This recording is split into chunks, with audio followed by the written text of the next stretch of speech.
आप सबको डॉक्टर रजनी रमन झा, सह आचार्य संस्कृत विभाग, राजकीय महारानी सुदर्शन कन्या महाविद्यालय बीकानेर का नमस्कार स्वीकार हो। हमने याज्ञवल्क्य स्मृति में शनिवार को इस कारिका का एक तरह से अधूरा अध्ययन किया था कि यदि कुर्यात समान अनुशान पत्न्यः कार्याः समंशिकाः न दत्तम स्त्रीधनम यासाम भर्त्रा व श्वशुरेण वा। तो इसमें क्या कहा कि यदि समान अंश में धन को बांट रहे हैं तो उनकी पत्नियां भी उनको भी धन दिया जाना चाहिए जिनको स्त्री धन नहीं दिया था उनके पति ने या उनके ससुर ने। तो ये स्त्री धन क्या है, इसी पर हमारी दिक्कत थी, जिसके कारण से वह अधूरा रह गया था। तो स्त्री धन होता है विवाह के समय दिया जाने वाला धन, और वह पति द्वारा या ससुर द्वारा कन्या को दिया जाता है जिसका विवाह हो रहा होता है। तो वह संपत्ति उसकी बिल्कुल अपनी होती है, उस पर किसी का हस्तक्षेप नहीं हो सकता, वह उसको जैसे चाहे वैसे खर्च कर सकती है। तो यहाँ यही कह रहे हैं कि जब बेटों में पिता अपनी संपत्ति का बंटवारा करने लगेगा तो वह अपनी उन पुत्र वधुओं को भी संपत्ति देगा जिसके पति ने यानी उसके पुत्र ने और जिसके ससुर ने यानी उसने खुद ने उसको कोई स्त्री धन नहीं दिया हो, विवाह के समय कोई धन नहीं दिया हो। इसी को इसमें कहा गया था। तो ये स्पष्ट हो गया होगा कि फिर से इसको देखते हैं कि जैसे विवाह हो रहा है तो कन्या को जो दुल्हन होती है, वधू होती है, उसको कुछ धन दिया जाता था। किसकी ओर से? पति की ओर से या ससुर की ओर से। तो वह धन स्त्री धन कहलाता था और वह पूरी तरह से उस कन्या का, उस दुल्हन का, उस वधू का धन होता था। कोई उसमें 1 रुपया भी नहीं ले सकता था, 1 छदाम भी नहीं ले सकता था। तो यह धन यदि पति ने या ससुर ने नहीं दिया हो तो पति मतलब अब चूँकि पिता अपने पुत्रों में धन का बंटवारा कर रहा है और समान बंटवारा कर रहा है, तो कहा कि उन पत्नियों को भी धन दे। उन पत्नियों को मतलब उन पुत्रों की पत्नियों को धन दे जिसको स्त्री धन नहीं दिया गया। कब? तो विवाह के समय। किसने नहीं दिया? तो न तो पति ने, उसके बेटे ने, और न ससुर ने, उसने खुद ने नहीं दिया। तो वह उसमें से धन उसको भी दे। किसको? उन पुत्र वधुओं को। तो और वह कितना धन दे? तो कहा समान अंशिकान, उतना ही धन दे जितना वह अपने पुत्रों को दे रहा है। पुत्रों को मान लीजिए 1000 रुपया है, उसको बांटना है 4 पुत्रों में, तो 250 हुए। तो 250 होकर न होकर वह 125 बनेगा, क्योंकि 125 तो होगा उसके पुत्र का और 125 होगा उसकी पुत्र वधू का। तो आप इसी से समझ सकते हैं कि स्त्री का कितना ध्यान रखा जाता था उस समय। आगे कहते हैं शक्तश्चानिहमानस्य किंचित दत्वा पृथक क्रिया न्यूनाधिक विभक्ता नाम धर्म्यः पितृकृतः स्मृतः। शक्तस्य द्रव्यार्जन करने में समर्थ और न चाहने पर भी किंचित दत्वा पृथक क्रिया, कुछ देकर बंटवारा किया जाना चाहिए। पितृकृत, पिता के द्वारा किया गया, न्यूनाधिक विभक्ता नाम, न्यून या अधिक विभाजन धर्म के अनुसार कहा गया है। बड़ी अलग सी बात कही है। क्या अलग सी बात कही है? कि शक्तस्य, कि कोई मान लीजिए बेटा है, वो वो द्रव्य का अर्जन कर रहा है, पहले से ही कमा रहा है, और अनीह मानस से, उसकी इच्छा नहीं है, उसकी इच्छा नहीं कि पिताजी मुझे कुछ दें, ठीक है मेरे पास जितना है बहुत है। तो यह भी होता होगा, होता ही है। तो यदि यह है कि वह द्रव्य अर्जन करने में समर्थ भी है और द्रव्य अपने पिता से चाहता भी नहीं है, तो भी कहते हैं किंचित दत्वा पृथक क्रिया, तो भी कुछ देकर उसको कुछ धन का उसके लिए बंटवारा करना चाहिए। कुछ देकर पृथक क्रिया, धन का बंटवारा करना चाहिए। पिता के द्वारा न्यूनाधिक विभक्ता नाम, पिता के द्वारा किया गया न्यून या अधिक विभाजन, किसी को ज़्यादा दे दिया किसी को कम दे दिया यदि पिता ने, तो धर्म्यः स्मृतः, उसको धर्म के अनुसार ही समझना चाहिए। देखो यहाँ पर पिता को उस झंझट से मुक्त करने के लिए कहा गया। पिता किसी को ज़्यादा और किसी को कम देना चाहता है, पूछो कैसे? तो स्वाभाविक रूप से जो बच्चा कमज़ोर होता है, मानसिक रूप से, शारीरिक रूप से, आर्थिक रूप से, जैसे भी जो भी बच्चा कमज़ोर होता है, माता पिता उसको ज़्यादा कुछ देना चाहते हैं। एकदम स्वाभाविक प्रवृत्ति होती है। आपने देखा होगा सबसे ज़्यादा ध्यान भी माँ बाप का उन्हीं बच्चों पर होता है जो कमज़ोर होते हैं, तो उसको देना चाहता है। तो यदि उसको थोड़ा अधिक धन दे दिया तो भी कोई बात नहीं, स्वीकार करना चाहिए। यह धर्म है, धर्म के अनुसार है, स्मृति के अनुसार है, शास्त्रों के अनुसार है।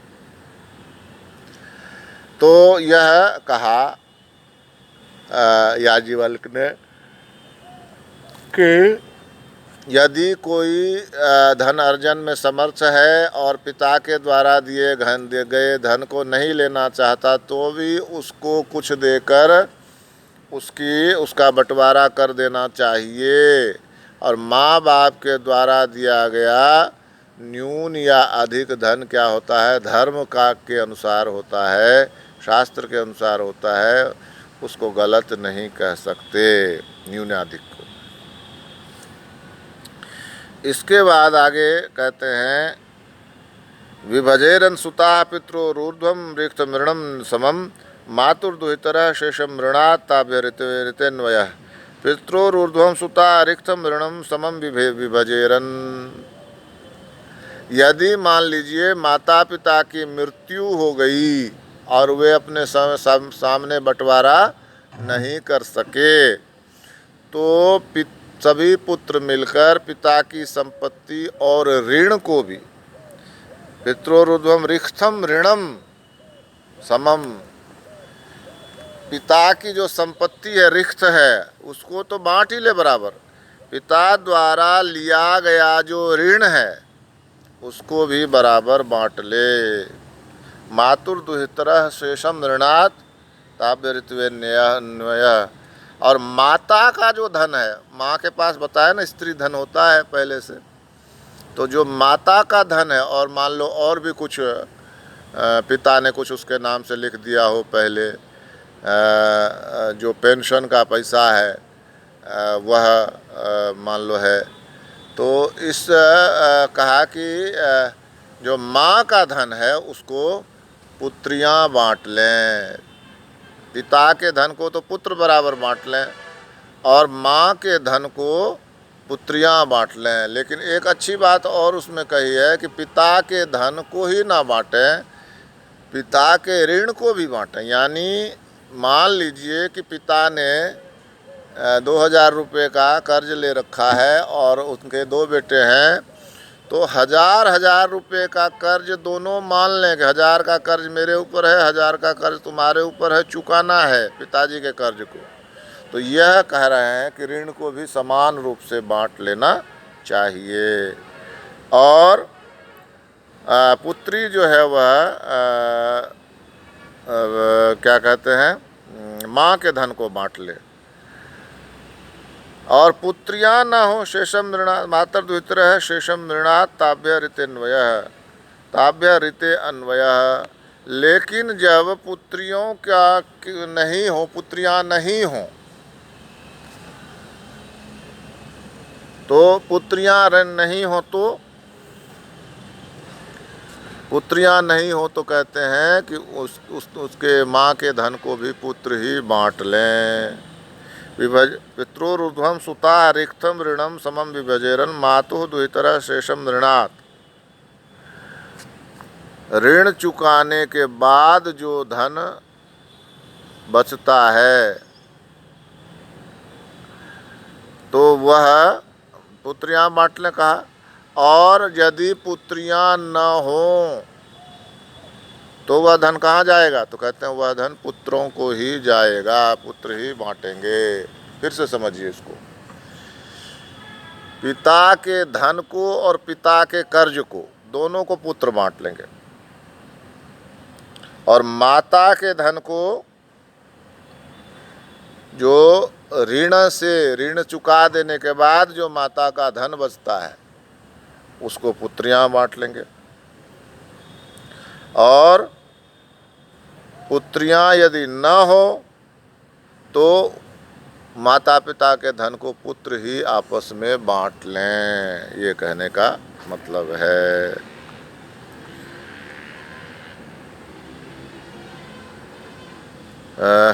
यानी दोनों स्थितियों में आप देख रहे हैं कि पिता के द्वारा लिया गया कर्ज हो या माँ के द्वारा लिया गया कर्ज हो, यह चुकाना संतानों का कर्तव्य है। बाप है तो बेटे का, माँ है तो बेटी का, यदि वह धन लेना चाहती है माँ का। यदि नहीं तो वह फिर धन पुत्र को ही जाएगा, ऐसा कहते हैं याज्ञवल्क्य। अब आगे कहते हैं, पितृद्रव्या विरोधेन यदन्यत् स्वयं अर्जितम मैत्र मौद्वाहिकम चैव दायादानम न तद्भवेत्। माता पिता के धन की सहायता के लिए बिना स्वयं की सामर्थ्य से कमाया गया धन मित्र से प्राप्त तथा विवाह में प्राप्त धन में भाइयों का हिस्सा नहीं होता। पितृद्रव्या विरोधेन, माता पिता के धन की सहायता के बिना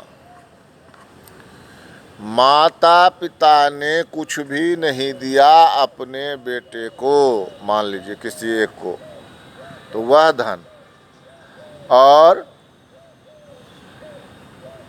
जो धन स्वयं कमाया है वह धन, और मित्रता से प्राप्त धन, किसी दोस्त ने गिफ्ट कर दिया कुछ, फिर और मैत्रम औद्वाहिकम, विवाह से प्राप्त धन।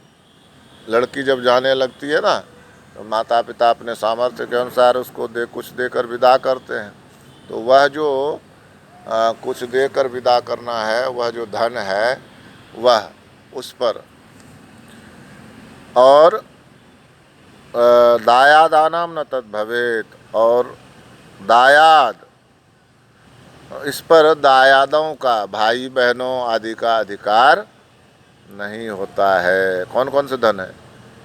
जो माता पिता की मदद के बिना जो धन स्वयं की शक्ति से, स्वयं के बल से, स्वयं की बुद्धि से कमाया हुआ धन है, जो मित्र के द्वारा प्राप्त हुआ है धन, जो विवाह के समय प्राप्त हुआ है धन, इन सब धन को दायाद में, भाई बंधुओं में, सगे संबंधियों में नहीं बांटना चाहिए। ये उनका नहीं होता है, ये उस व्यक्ति का खुद का है, जिसने उसको स्वयं कमाया है, उसके मित्र ने दिया है वह, या उसकी ससुराल से आया है।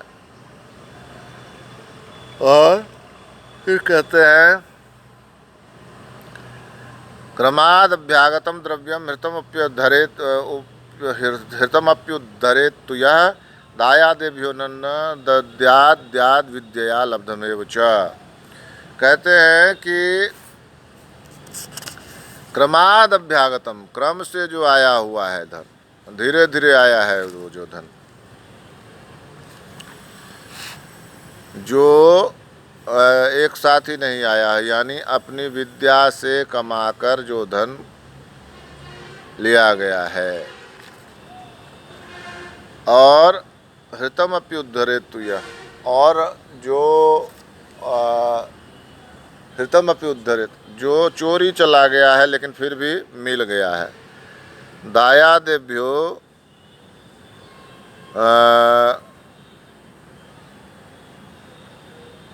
दायादेभ्यो नहीं देना चाहिए, अपने सगे संबंधियों को वह धन नहीं देना चाहिए। क्या कहा? क्रमाद अभ्यागतम, पितृक्रम से आया हुआ धन जो परदादा या दादा का धन है, द्रव्यम और हितम अन्य के द्वारा बलपूर्वक अधिकार में ले लिया गया, उद्धृत छुड़ाने वाले का होता है, और विद्या से प्राप्त दायादों को नहीं देना चाहिए। देखो ये थोड़ा सा उलझा हुआ है, इसको समझो कि जो धन क्रम से आया, पितृ परंपरा से आया, मान लीजिए मेरे परदादा जी का धन था, मेरे दादाजी का धन था, फिर मेरे पिता के पास आया, ज़मीनें होती हैं ना, मकान होता है, तो ये सब जब आता है तो क्रमाद अभ्यागतम द्रव्यम, ऐसा वह धन और किसी अन्य के अधिकार में कर लिया गया धन, हितम अपि, और किसी अन्य के अधिकार में कर लिया गया धन उसको जो छुड़ा देता है, उद्धरेत तु यह, उसको जो छुड़ा देता है, दायादेभ्यो न तद्दद्यात्, उसको उसमें दूसरे भाइयों को नहीं दिया जाना चाहिए। और जो मेरी विद्या से, व्यक्ति के खुद की विद्या से प्राप्त धन है, वह भी किसी को नहीं देना चाहिए। जो परंपरा से प्राप्त धन है तो वो मुझे ही मिलेगा, बटेगा नहीं सब में। मेरे परदादा जी का था, दादाजी का था, पिताजी का है, ये फिर मेरा होगा, तो वह दायादों में, अपने जो सगे संबंधियों हैं उनमें नहीं बटेगा। दूसरी बात क्या कही कि जो विद्या से प्राप्त धन है, जो मेरी विद्या से मुझे प्राप्त हुआ है, वह धन भी किसी में नहीं बटेगा।